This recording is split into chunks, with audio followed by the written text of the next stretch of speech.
En este vídeo voy a hablar de juegos infinitos, que son juegos cuyo árbol de decisión tiene infinitas ramas. Un caso especialmente interesante es el de los juegos repetidos. Pensad, por ejemplo, el caso de un juego muy simple, estático, el dilema del prisionero. Aquí lo tenéis con los pagos que aparecen en las transparencias. Recordad ¿qué ocurriría, por ejemplo, si este juego se repite dos veces? Es decir, los jugadores escogen de manera simultánea C o NC, confesar o no confesar, cooperar o no cooperar, según la interpretación del juego, observan cuál es la acción que ha escogido cada uno de ellos y en vez de simplemente se ejecutan los pagos, el juego se vuelve a jugar una segunda vez. Bien, tendríamos un árbol de decisión de este estilo. Primero, el jugador 1 escoge C o NC. Aquí el jugador 2, sin saber lo que ha escogido el jugador 1, escoge C o NC. Y aquí, en lugar de los pagos terminales, tenemos al jugador 1 de nuevo escogiendo C o NC y sin observar esta segunda acción del jugador 1, pero observando cuál es la historia previa de elecciones en las etapas anteriores, al jugador 2 escogiendo C o NC. Por ejemplo, si el juego se repite dos veces, pues aquí tendríamos los pagos correspondientes a la secuencia de acciones C y C en la primera etapa para los dos jugadores y C en la segunda etapa, lo que nos daría un pago acumulado. Bueno, y así podríamos ir completando.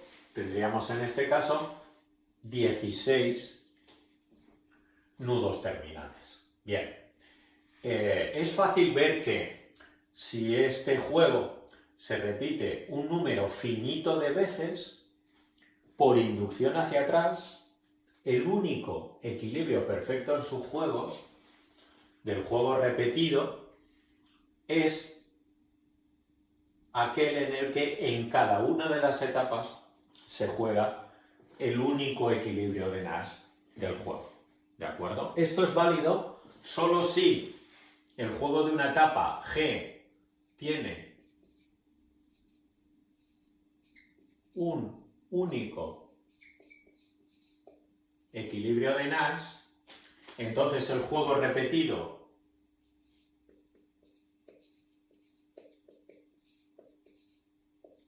de un número finito de veces tiene un único equilibrio perfecto en sus juegos, que consiste en la repetición de veces de ese equilibrio de Nash.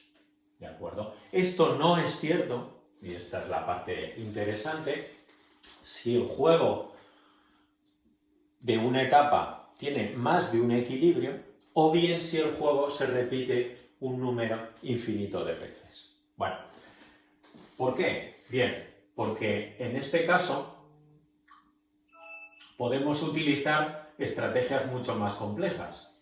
Del estilo, por ejemplo, yo voy a empezar escogiendo la acción NC, ¿de acuerdo? Porque quiero obtener un pago menos malo. Sé que no es individualmente racional, pero lo que intento es fomentar la cooperación.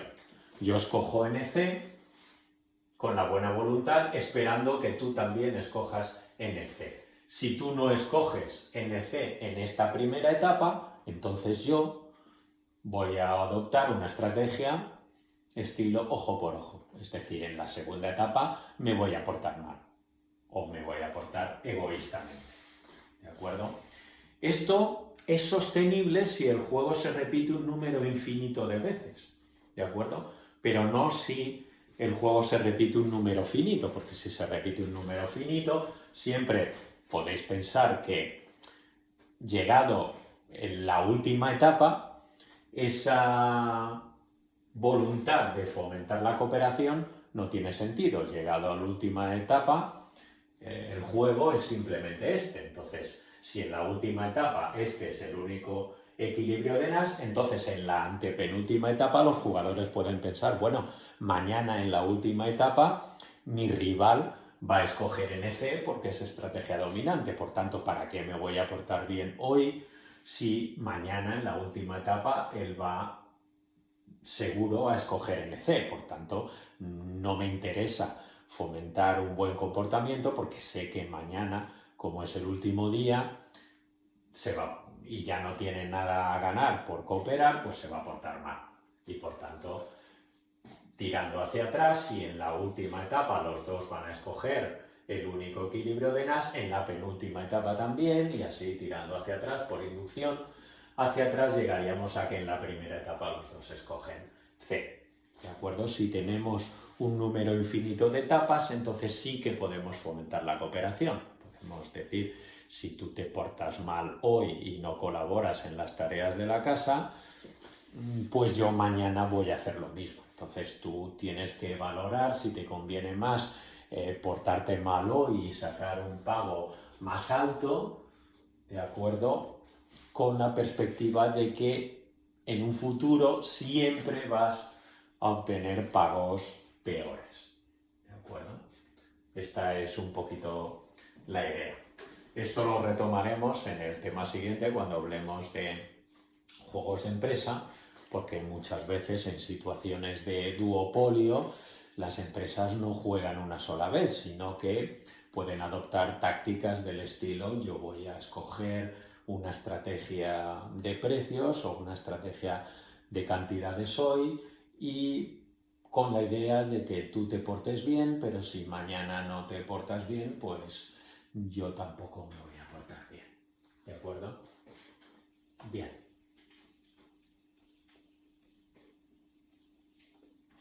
El segundo caso de juego infinito que quiero ver es un caso especialmente interesante como aplicación a la teoría de la negociación. Y es el juego de ofertas alternadas de Rubinstein, que tenéis en las transparencias.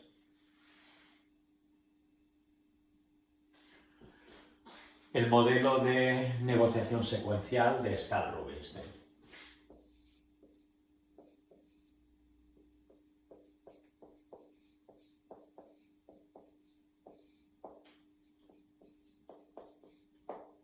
Bien, este es un juego que es infinito en dos sentidos. No solo tiene potencialmente infinitas etapas, sino que además cada uno de los jugadores tiene infinitas acciones posibles en cada una de esas etapas. ¿De acuerdo? Tenéis el árbol, bueno, una versión del árbol, ¿de acuerdo? En las transparencias.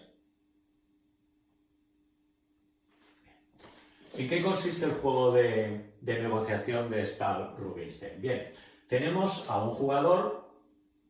Bien, la idea es que dos jugadores tienen que negociar cómo dividirse una determinada cantidad de dinero. Pensad, por ejemplo, en 1 euro. Hay que dividirse 1 euro entre los dos, o pensad 100 euros si nos gustan los decimales. ¿De acuerdo? Y lo van a hacer mediante ofertas alternadas sobre cómo ven o propuestas de reparto. ¿De acuerdo? Yo soy, por ejemplo, el jugador 1 y propongo, bien, yo me quedo el 60% del euro, ¿no? Si son 100 euros, pues yo me quedo 0,6 del euro, tú te quedas 0,4 y entonces el otro jugador, mi rival, responde sí, de acuerdo, acepto la propuesta o bien la rechazo. Si la rechazo, formulo una contrapropuesta. Digo no, por ejemplo, 0,505 sería otro reparto posible. Entonces yo escucho esa contrapropuesta y puedo a su vez aceptarla o bien rechazarla y, por ejemplo, seguir insistiendo en mi propuesta de 0,6 para mí, 0,4 para ti. Y así potencialmente podríamos continuar hasta el infinito. ¿De acuerdo? Y por eso tenéis ese árbol de decisión, que sería jugador 1, escogiendo entre 0 y 1, tendría todo un abanico. Las propuestas no están restringidas a ser un número racional siquiera, de manera que aquí tenemos un continuo de propuestas entre 0 y 1 y para cada una de esas propuestas el jugador 2 puede escoger aceptar, en cuyo caso, si por ejemplo el jugador 1 ha propuesto el reparto x, 1 menos x, pues ese sería el resultado.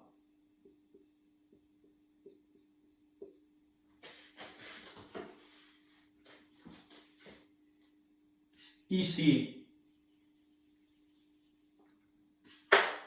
el jugador 2 decide rechazar, entonces tiene que formular una contrapropuesta, que también sería un número entre 0 y 1, entendiendo ese número entre 0 y 1 como la cantidad que se lleva el jugador 1. De manera que, por ejemplo, el jugador 2 podría proponer un reparto así, podríamos llamar este de aquí,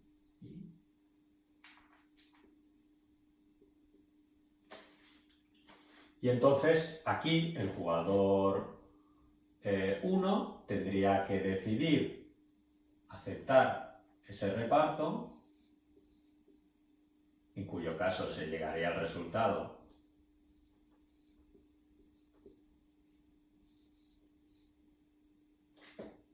o bien el jugador 1, si lo rechaza, tendría a su vez que formular una segunda propuesta, tercera en la secuencia del juego, a su vez un número entre 0 y 1.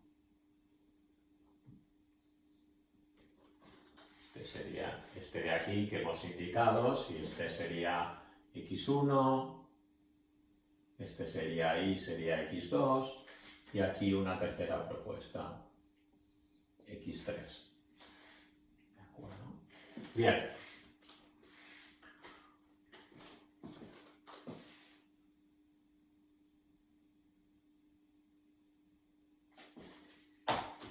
Aquí nos falta un elemento fundamental, y es que, en principio, los jugadores con una estructura de juego como esta no tienen ningún incentivo a aceptar la propuesta del rival, sino que siempre podrían seguir insistiendo una y otra vez en su propia propuesta. ¿Por qué? Porque no hay coste en rechazar la propuesta del contrario. Bien, esto no sería muy realista, porque en las situaciones reales, cuando una empresa y un sindicato están negociando, por ejemplo, el salario de los trabajadores, pues igual están negociando en medio de una huelga, y en esa huelga ni los trabajadores están cobrando ni la empresa está produciendo. ¿De acuerdo? Por tanto, cada minuto que pasa sin un acuerdo es costoso para las dos partes. Podéis pensar, por tener un ejemplo gráfico, que estamos negociando sobre cómo repartirnos un helado y el helado se está deshaciendo. Cuanto más tardemos en decidir un reparto, menos helado quedará. ¿De acuerdo? Por tanto, ¿cómo introducimos ese coste ese paso del tiempo que es costoso. O bien, una interpretación alternativa sería, bien, el paso del tiempo no es costoso porque ofertas se producen muy rápidamente, ofertas y contraofertas, pero, por ejemplo, estamos en una situación en la que durante el tiempo que estamos negociando, lo que tenemos por repartir puede desaparecer. Por ejemplo, estamos negociando cómo repartirnos los beneficios de una joint venture que estamos a punto de podemos llevar a cabo con otra empresa, pero una tercera empresa puede saltar y hacerse con la oportunidad. Es decir, existe un riesgo de rotura en la negociación. Bien, las dos formulaciones serían similares si lo que hacemos es poner aquí, una vez que ha pasado una etapa y se ha producido el rechazo a una propuesta, cada una posible propuesta aceptada en el segundo periodo incluye un factor de descuento. ¿De acuerdo? De manera que aquí, si el jugador 1 acepta la propuesta del jugador 2 en la segunda etapa, lo que obtiene no es I, sino que es delta I, donde delta está entre 0 y 1. ¿De acuerdo? Y por tanto también lo que obtiene el jugador 2 está descontado. ¿De acuerdo? Es decir, aquí ya no tenemos un euro para repartir, sino que tenemos menos. ¿De acuerdo? Parte del pastel se ha evaporado al haber rechazado esa primera propuesta. Y si la oferta, esta oferta del jugador 2 aquí es rechazada y se acepta la segunda oferta del jugador 1 en el tercer periodo, pues entonces aquí si esta oferta aquí es aceptada por el jugador 2, pues tendríamos que, como han pasado 2 periodos, el valor del premio a repartir tendríamos que multiplicarlo por delta al cuadrado. ¿De acuerdo?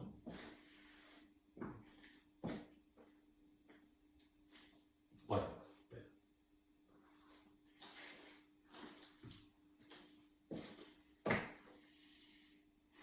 muy bien. La idea es, ¿cómo vamos a solucionar este juego? Bien, en principio, y esta es la dificultad del juego de Rubinstein, es un juego infinito y por tanto no podemos utilizar unos nudos terminales para hacer inducción hacia atrás. Entonces, ¿cómo calculamos o los equilibrios perfectos en subjuegos, que es el concepto de solución que corresponde a todo juego dinámico, en un juego como este? Bien, la gracia del juego de Rubinstein es que consiste en darse cuenta que el juego no es finito, pero es un juego en el que es un juego recurrente, en el siguiente sentido. Tenemos una cierta estacionariedad, es decir, el juego de negociación visto desde la tercera etapa, ¿de acuerdo? La segunda vez que tiene el jugador 1 que hacer una propuesta, habiéndose rechazado ya una primera propuesta del jugador 1, ¿de acuerdo? Ha sido rechazada. El jugador 2 ha propuesto y esa propuesta también ha sido rechazada.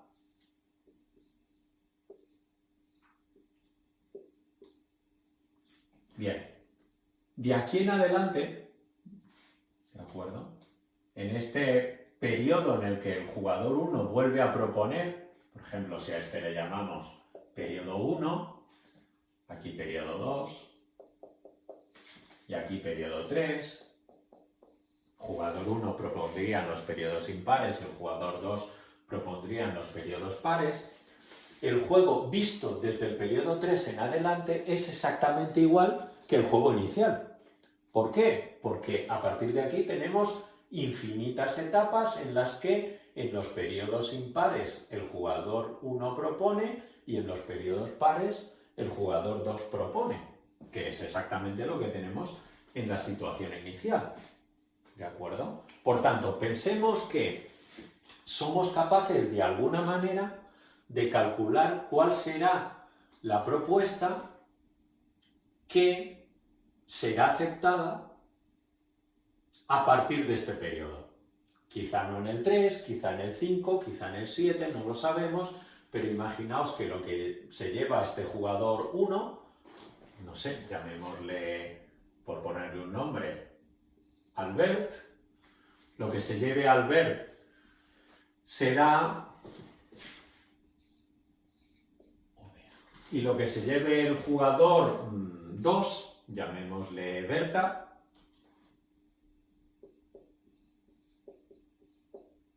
que propone aquí, en todos los periodos pares. ¿De acuerdo? Bien, lo que se llevará Albert a partir del tercer periodo, ¿no? Y entonces podemos hacer inducción hacia atrás a partir de aquí. ¿De acuerdo? Es decir, supongamos que de alguna manera sabemos que lo que va a obtener en este juego Albert, si el juego llega a este tercer periodo de aquí en adelante, va a ser este valor. ¿De acuerdo? Entonces, ¿qué tiene que hacer Berta en este segundo periodo? Bien, como Albert a partir del tercer periodo va a obtener este resultado, Berta puede proponerle en el periodo 2 exactamente esto.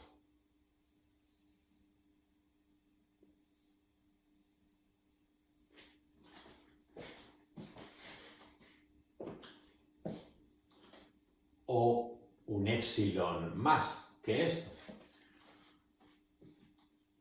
Y Albert debería aceptar, porque si rechaza, en el periodo siguiente va a obtener este valor descontado.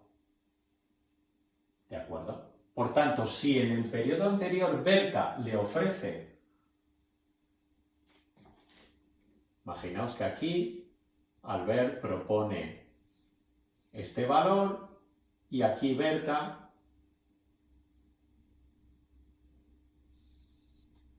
acepta.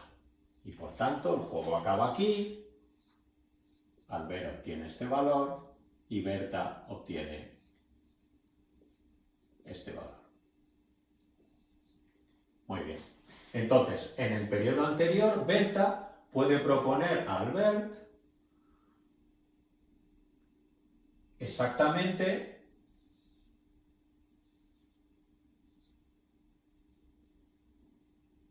este valor. ¿De acuerdo? Porque Albert rechazándolo no va a obtener nada más que este valor. ¿De acuerdo? Esta es la idea. Es decir, la oferta que Berta hace en el segundo periodo a Albert puede hacerle una oferta, le tiene que hacer una oferta que por lo menos le dé lo que se va a garantizar él en el siguiente periodo, pero no tiene por qué darle más. Por tanto, Berta le puede ofrecer esto en el segundo periodo.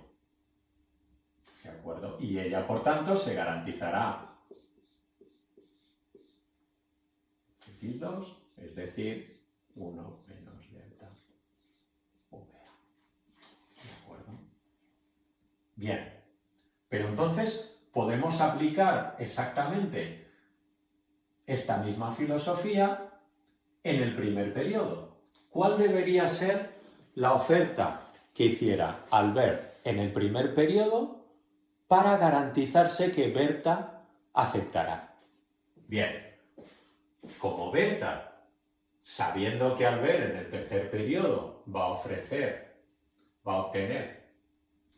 esta cantidad, en el tercer periodo o en adelante va a obtener esta cantidad, puede ofrecerle a Albert en el segundo esta cantidad y Albert aceptará, entonces Albert en el primer periodo puede ofrecerle exactamente a Berta lo que va a obtener Berta con su propuesta en el segundo periodo, ¿de acuerdo? Pero puede ofrecérsela en el primer periodo sin tener que incurrir en el coste del rechazo y por lo tanto en el descuento. Por tanto, lo que le va a ofrecer a Berta en el primer periodo, esto es lo que se ofrece a Albert para sí mismo en el primer periodo y por tanto esto es lo que se quedaría Berta. Pues esto puede ser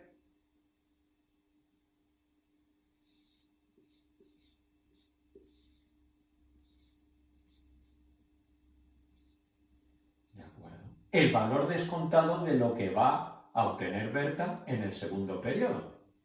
¿De acuerdo? Por tanto, lo que va a proponer Albert para sí mismo en el primer periodo es exactamente aquí, 1 menos delta 1 menos delta VA.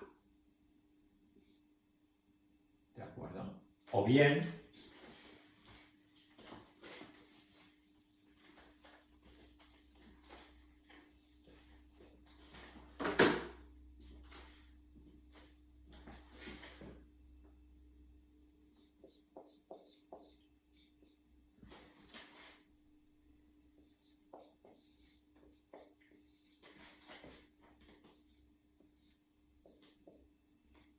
bien, pero ahora es cuando aplicamos la estacionariedad de este juego. Bien, habíamos dicho que el juego a partir de la tercera etapa era exactamente igual que el juego inicial.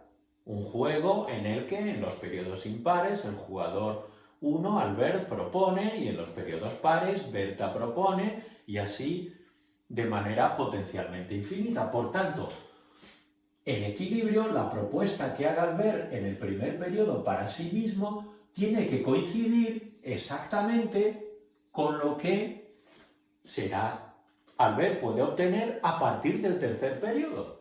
¿De acuerdo? Es decir, esto coincide. De manera que tenemos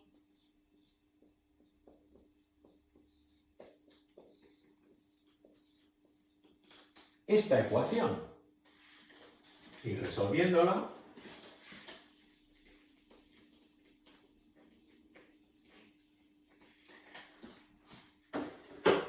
tenemos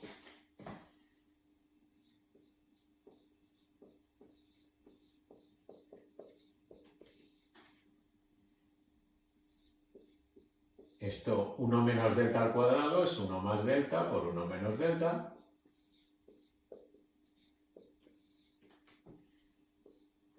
Por tanto, lo que propone Albert para sí mismo es 1 más 1 menos delta. Y por lo tanto, lo que se llevará a Berta es la diferencia hasta 1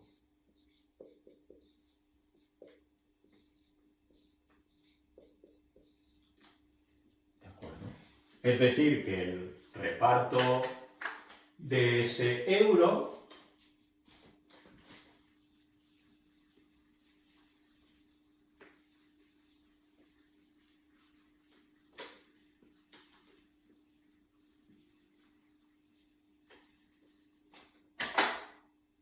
nos queda, ese euro se reparte de la siguiente manera. Albert se queda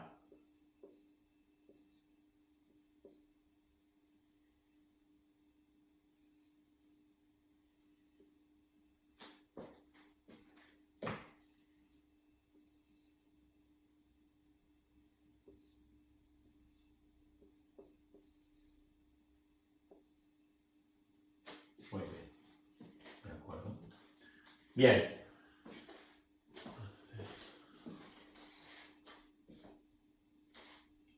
Bueno, primero, fijaos que el resultado del juego es tal que Albert se lleva más del 50% del euro. ¿De acuerdo? Es decir, existe una ventaja por ser el que propones primero. ¿De acuerdo? Porque evidentemente después del primer periodo, pues si hay un rechazo, pues ya se incurre en un coste. ¿De acuerdo? Es decir, existe ventaja por mover primero en este juego. Bien, en determinadas situaciones esto tiene sentido, en otras no tiene tanto sentido porque las ofertas y contraofertas se pueden hacer de manera muy rápida y hay poco coste de rechazo en cada periodo.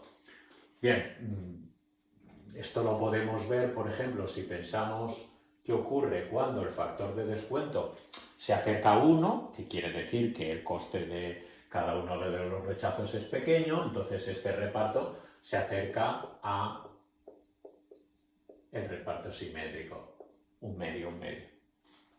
¿De acuerdo? Bien.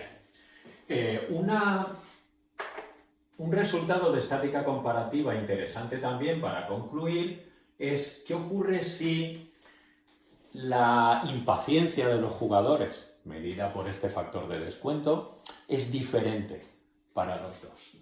¿Quién sale ganando? ¿El más paciente? ¿El más impaciente? Bien, si os fijáis en el árbol, en el proceso que hemos hecho, he borrado aquí el árbol, pero en el proceso que hemos hecho, recordad que lo que ocurría es que en el segundo periodo,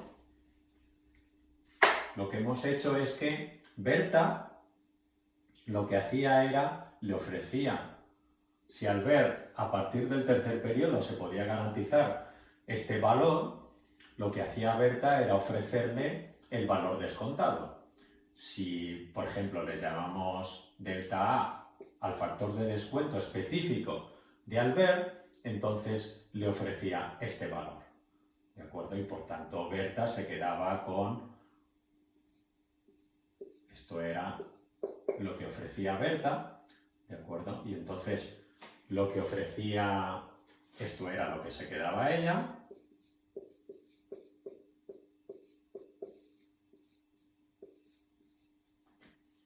Y por tanto, en el primer periodo lo que hacía Albert era ofrecerle el valor descontado para Berta de lo que obtendría en el segundo periodo.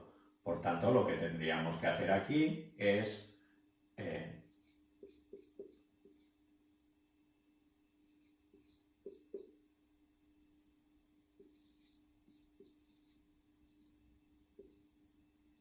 acuerdo?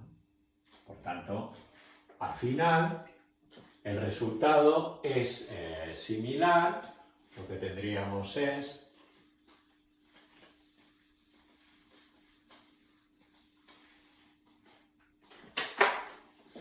que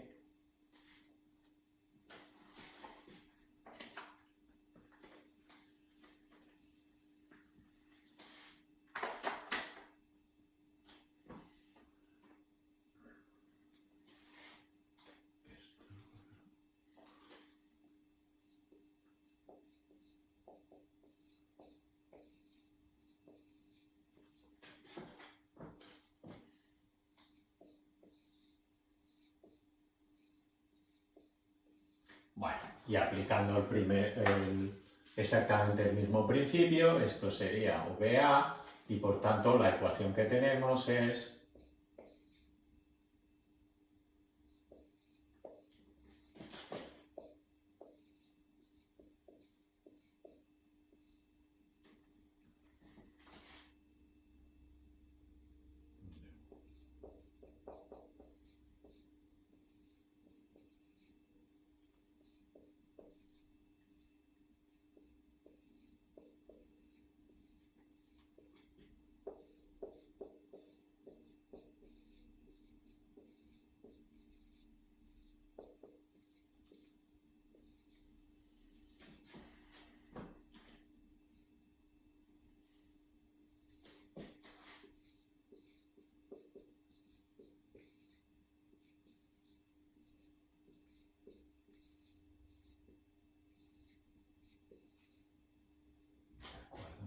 y lo que obtendría Berta sería exactamente el valor descontado, ¿de acuerdo?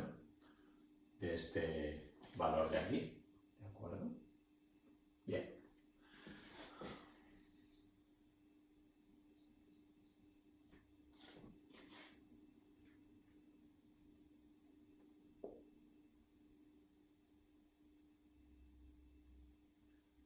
Bueno, tendría que poner esto de aquí. Bien, lo que me interesaba destacar para concluir es que si la impaciencia de los dos negociadores es diferente, sale beneficiado aquel que es más paciente. Es decir, si tenemos que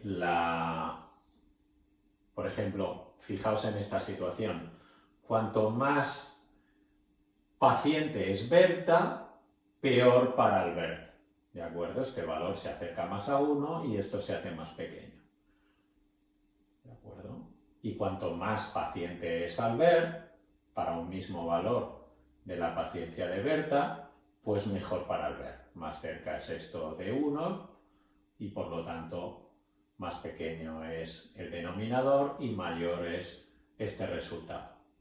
Por lo tanto, tenemos este bonito resultado de estática comparativa, que en el caso de una negociación, pues la parte más paciente sale ganando, ¿de acuerdo? Y aquel que es más impaciente, como corresponde a la intuición de que aquel más impaciente tiene más incentivos a aceptar cualquier propuesta que reciba porque piensa que si la rechaza existe un descuento, el pastel se hace más pequeño y por tanto, como soy impaciente, pues lo quiero ya. ¿De acuerdo? Este sería un poco el resultado.